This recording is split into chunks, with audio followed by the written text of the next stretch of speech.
Selamat pagi adik-adik, kembali bertemu dengan Kak Tunggul di sini. Dan pagi hari ini, hari Minggu ini, kita kembali beribadah pada tanggal 28 Februari 2021, yaitu minggu terakhir di bulan Februari ini. Dan kita masih terus bersuka cita dalam ibadah kita secara online. Kakak akan menyapa dalam sukacita dan sehat dan semangat untuk adik-adik tunas di kelas A, kelas B, serta yang jam 10.30. Nah, mari adik-adik, sebelum kita melanjutkannya, kakak akan membacakan satu firman Tuhan dan adik-adik bisa buka Alkitabnya dan alat tulisnya. Terambil dari 1 Korintus 12 ayat yang ke-27. Kamu semua adalah tubuh Kristus dan kamu masing-masing adalah anggotanya. Nah, tema kita pada ibadah kali ini adalah arti dari gereja. Dan kita, adik-adik semuanya, kita semua adalah tubuh Kristus. Dan kamu, kakak, masing-masing adalah anggotanya. Seperti satu tubuh, ada bagian kepala, ada tangan dan kaki. Ya, semua bisa berfungsi dengan baik jika anggota tubuhnya juga dalam keadaan sehat dan baik. Adik-adik, kita akan menyambut firman Tuhan ini dengan sebuah pujian. Dengar dia panggil nama saya. Dengar dia panggil nama saya. Dengar dia panggil namamu. Dengar dia panggil nama saya. Juga dia panggil namamu. Dengar dia panggil nama saya. Dengar dia panggil namamu. Dengar dia panggil nama saya. Juga dia panggil namamu. Ku jawab ya, ya, ya. Ku jawab ya, ya, ya. Ku jawab ya Tuhan. Ku jawab ya Tuhan. Ku jawab ya, ya, ya. Ku jawab ya, ya, ya. Mari kita satukan hati, kita berdoa. Tuhan Yesus Allah Bapa yang Maha Kudus yang bertata dalam kerajaan surga, sungguh kami terus berterima kasih atas kasih setia Tuhan. Terima kasih Tuhan, Engkau melindungi kami, memberikan kami semua kesehatan dan sukacita. Terima kasih untuk keluarga, terima kasih untuk teman, terima kasih untuk kebaktian dan ibadah yang boleh berlangsung ini. Biarlah Roh Kudus yang memimpin kami dari tadi awal sampai nanti dengan selesai, dan biarlah kami boleh dibantu oleh Roh Kudus sehingga kami tahu firman Tuhan yang akan disampaikan dan kami dapat melaksanakannya di dalam kehidupan kami sehari-hari. Terima kasih Tuhan, kami masih terus berdoa untuk situasi di dunia ini dan juga di Indonesia, di mana ada COVID-19. Biarlah kami terus disiplin dalam protokol-protokol kesehatan yang ada. Terima kasih Tuhan, pimpin kami, ampuni segala dosa dan kesalahan kami. Di dalam nama Tuhan Yesus kami berdoa dan bersyukur. Amin. Nah, adik-adik, kita temanya arti daripada gereja. Tadi pujiannya adalah dengar dia panggil nama saya, nama kita, nama semua adik-adik ya, dipanggil untuk datang selalu kepada Tuhan. Nah, mari kita akan menaikkan satu pujian lagi adik-adik. Apa itu gereja? Kita akan menaikkan satu pujian, aku gereja, kau pun gereja. Aku gereja, kau pun gereja. Kita sama-sama gereja dan pengikut Yesus di seluruh dunia. Kita sama-sama gereja. Gereja bukanlah gedungnya dan bukan pula menaranya. Bukalah pintunya, lihat di dalamnya. Gereja adalah orangnya. Aku gereja, kau pun gereja. Kita sama-sama gereja dan pengikut Yesus di seluruh dunia. Kita sama-sama gereja. Berbagai macam manusia terdiri dari bangsa-bangsa, lain bahasanya dan warna kulitnya, tempatnya pun berbeda juga. Nah adik-adik, jadi gereja di dalam syair lagu ini bukan gedungnya, bukan menaranya. Buka pintunya dan lihat di dalamnya, gereja adalah orangnya. Kita ini adalah gereja, kita ini adalah masing-masing ciptaan Tuhan yang serupa dengan gambar Allah dan tercipta untuk terus menyembah Dia. Dan kita adik-adik adalah gereja. Ya, aku gereja, kau pun gereja. Terdiri dari banyak bentuk gereja, ada yang kecil, ada yang besar, ada yang dibangun mungkin hanya 1 tahun, 2 tahun. Ada loh gereja adik-adik seperti di Milan, Italia itu dibangun hampir 700 tahun. Ya, pembangunannya begitu lama. Dibangun oleh berbagai raja dan kepemimpinan sehingga akhirnya sampai dikatakan gereja itu selesai adik-adik ya. Tapi yang penting dari lagu itu kita tahu bahwa aku gereja, kau pun gereja, adik-adik. Mari kita naikkan kembali satu pujian, adik-adik. Jika kita ingin mencintai Tuhan, jika kita ingin tahu kehendak Tuhan, tidak ada cara lain, adik-adik, adalah dengan selalu setia dengan sabdanya. Mari kita pujikan satu lagu adik-adik dari NKB 116. Siapa yang berpegang? Siapa yang berpegang pada sabda Tuhan dan setia mematuhinya, hidupnya mulia dalam cahaya baka, bersekutu dengan Tuhannya. Percayalah dan pegang sabdanya, hidupmu dalam Yesus sungguh bahagia. Satu kali lagi kita nyanyikan lagu ini. Siapa yang berpegang pada sabda Tuhan dan setia mematuhinya, hidupnya mulia dalam cahaya baka, bersekutu dengan Tuhannya. Percayalah dan pegang sabdanya, hidupmu dalam Yesus sungguh bahagia.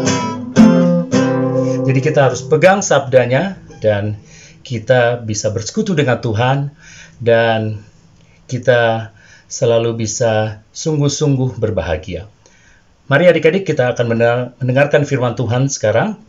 Mari.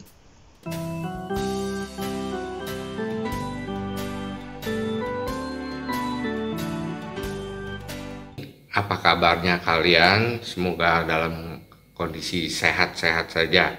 Tak berasa kita sudah menginjak minggu terakhir di bulan kedua tahun 2021 ini. Hari ini, minggu ini KWD akan berbicara mengenai tema yaitu arti gereja. Namun sebelumnya KWD mau kita berdoa dulu. Mari kita berdoa. Tuhan, kami mengucap syukur atas pimpinan pernyataan Tuhan pada minggu yang telah lewat, di mana saat ini kami mau mendengarkan firman Tuhan. Kiranya Tuhan mau menguasai hati dan pikiran kami, berikan pengertian pada kami, supaya kami boleh mengerti akan kebenaran firman Tuhan, yaitu tentang arti gereja yang akan disampaikan oleh KWD. Dan biarlah kiranya setiap apa yang dikatakan sesuai dengan seluruh kehendak Tuhan, dan melalui kata-kata yang sederhana ia dapat menjelaskan dengan baik, dengan mudah, supaya kami dapat mengerti dan memahaminya. Tuhan, kami mau menyerahkan jam pembacaan Alkitab dan renungannya ke dalam tangan kasih-Mu. Dalam nama Yesus kami berdoa mengucap syukur. Amin. Oke adik-adik. Adik-adik mengetahui apa isi itu sebenarnya gereja? Dan gereja secara umum biasanya orang, oh ya gereja itu adalah gedungnya. Benar, nggak salah. Tapi pengertian yang lebih mendalam lagi bahwa gereja itu sesungguhnya adalah orang yang ada di dalam gedung gereja, orang-orangnya. Nah, sebelumnya yuk kita baca dalam Kisah Para Rasul 2 ayat 41 sampai 47 yang Kak Widi akan bacakan. Di situ dikatakan bahwa cara hidup jemaat yang pertama, jadi ini adalah jemaat pertama yang diambil dari Kisah Para Rasul 2 ayat 41 sampai 47. Orang-orang yang menerima perkataannya itu memberi diri dibaptis, dan pada hari itu jumlah mereka bertambah kira-kira 3.000 jiwa. Mereka bertekun dalam pengajaran rasul-rasul dan dalam persekutuan, dan mereka selalu berkumpul untuk memecahkan roti dan berdoa. Maka ketakutanlah mereka semua, sedang rasul-rasul itu mengadakan banyak mujizat dan tanda. Dan semua orang yang telah menjadi percaya tetap bersatu, dan segala kepunyaan mereka adalah kepunyaan bersama. Dan selalu ada dari mereka yang menjual harta miliknya, lalu membagi-bagikannya kepada semua orang sesuai dengan keperluan masing-masing. Dengan bertekun dan dengan sehati mereka berkumpul tiap-tiap hari dalam bait Allah. Mereka memecahkan roti di rumah masing-masing secara bergilir dan makan bersama-sama dengan gembira dan dengan tulus hati, sambil memuji Allah, dan mereka disukai semua orang, dan tiap-tiap hari Tuhan menambah jumlah mereka dengan orang yang diselamatkan. Demikian bacaan firman Tuhan. Dan gereja itu adalah, yuk kita lihat di sini bahwa gereja itu dalam bahasa Portugis yaitu ireja, dan kalau bahasa Yunaninya yaitu kuriake. Nah, itu adalah arti kata gereja. Dan yang atau kalau diterjemahkan dalam bahasa Indonesia yang lebih, itu gereja itu adalah apa? Yaitu yang menjadi milik Tuhan, persekutuan orang-orang percaya. Orang-orang percaya seperti apa? Orang yang percaya kepada Tuhan, orang yang beriman kepada Tuhan, ya. Dan di dalam Matius 16 ayat 18 di situ dikatakan, coba kita lihat Matius 16 ayat 18.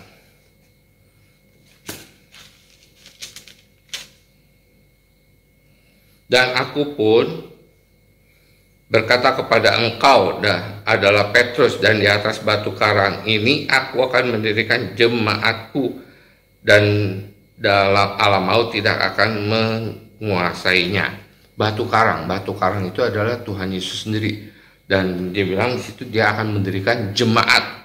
Nah, kita tahu bahwa kalau Tuhan Yesus itu adalah batu penjuru, ya, dan dia itu batu karang di mana jemaat didirikan di atas batu karang yang teguh.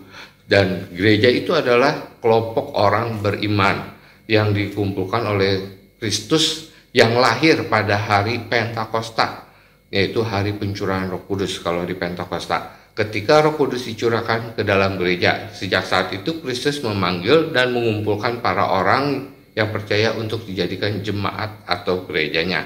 Jadi apa?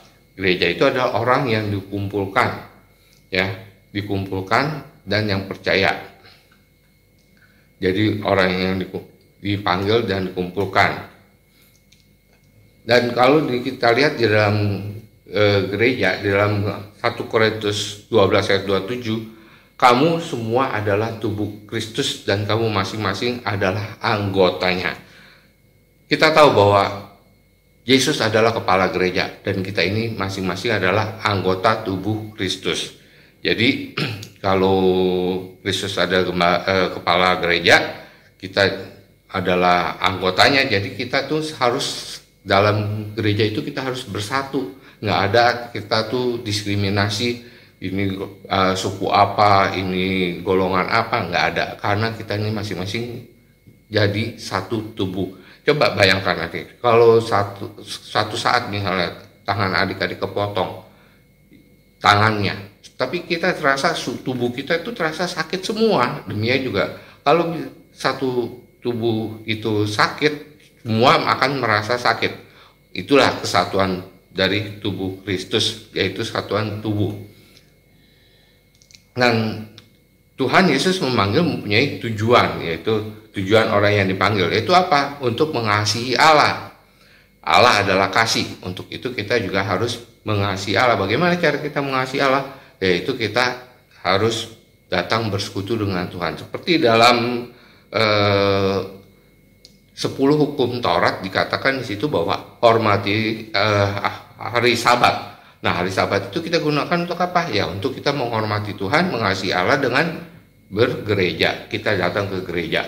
Terus panggilan yang kedua yaitu untuk apa? Untuk melayani manusia.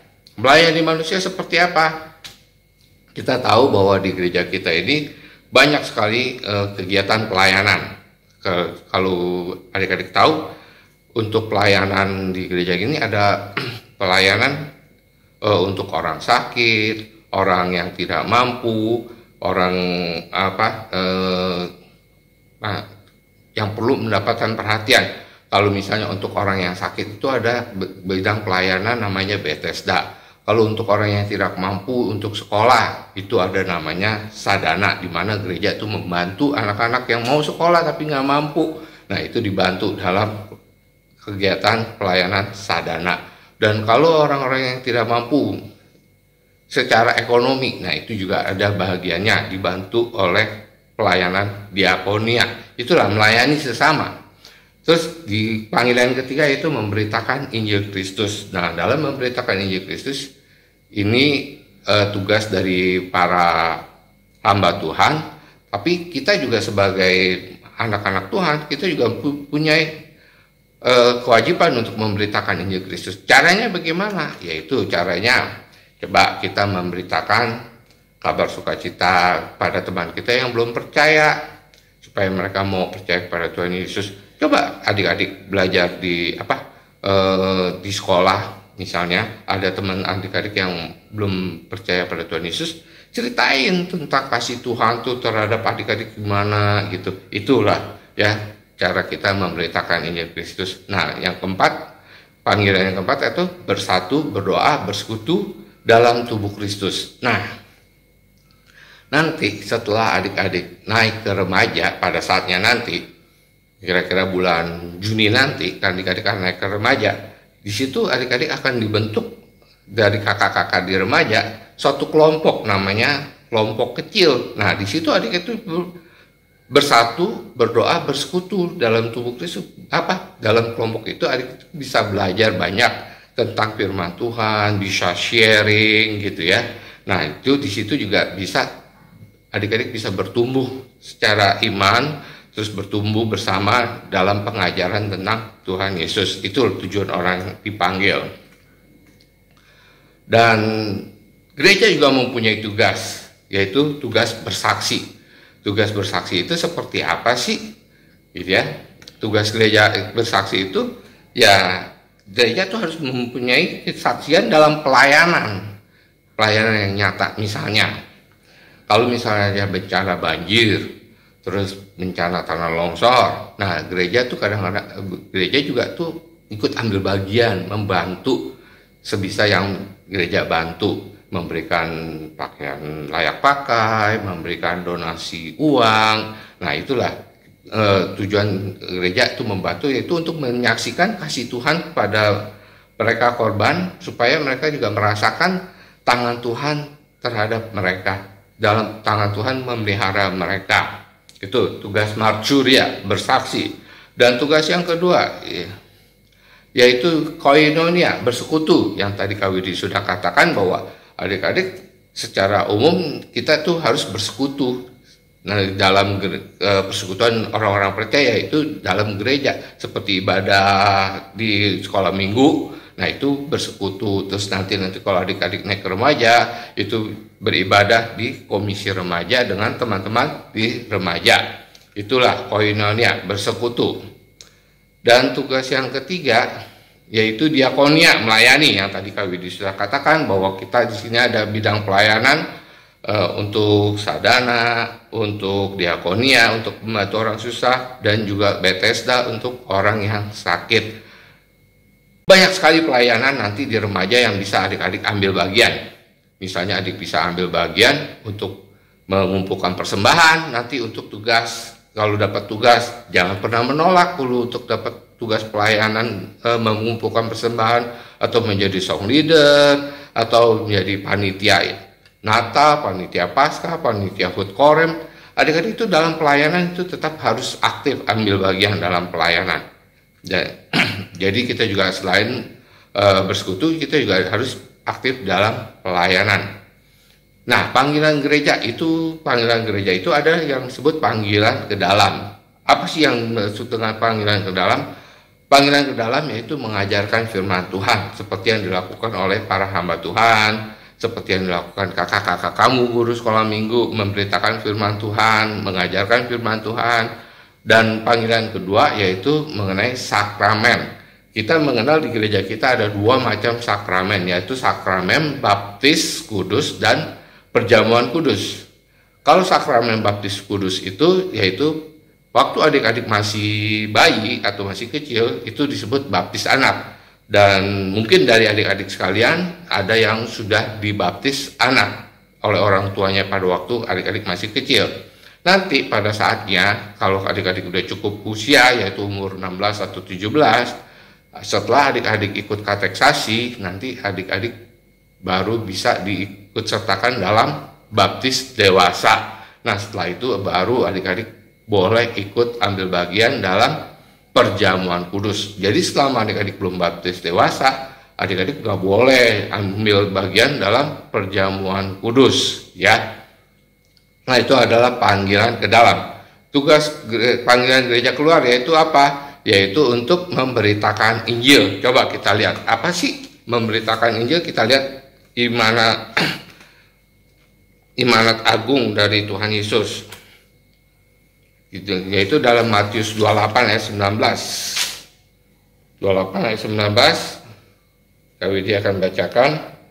Karena itu pergilah, jadikanlah semua bangsa muridku dan baptislah mereka dalam nama Bapa dan Anak dan Roh Kudus. Jadi tugas kita apa? Yaitu menjadikan semua bangsa menjadi murid Tuhan Yesus. Caranya bagaimana? Yaitu kita mau memberitakan Injil. Nah, itu adalah tugas panggilan kita sebagai gereja, tugas panggilan keluar. Mengapa kita harus pergi ke gereja? Nah, ini satu poin yang penting buat adik-adik, yaitu yang pertama yaitu untuk menjalin relasi dengan Tuhan, gitu ya. Jadi kita kalau di gereja, kalau kita bersekutu itu kita menjalin relasi dengan Tuhan supaya hubungan kita lebih intim dengan Tuhan, gitu ya. Coba kita lihat di dalam 1 Korintus 1 ayat 9. 1 Korintus 1 ayat 9.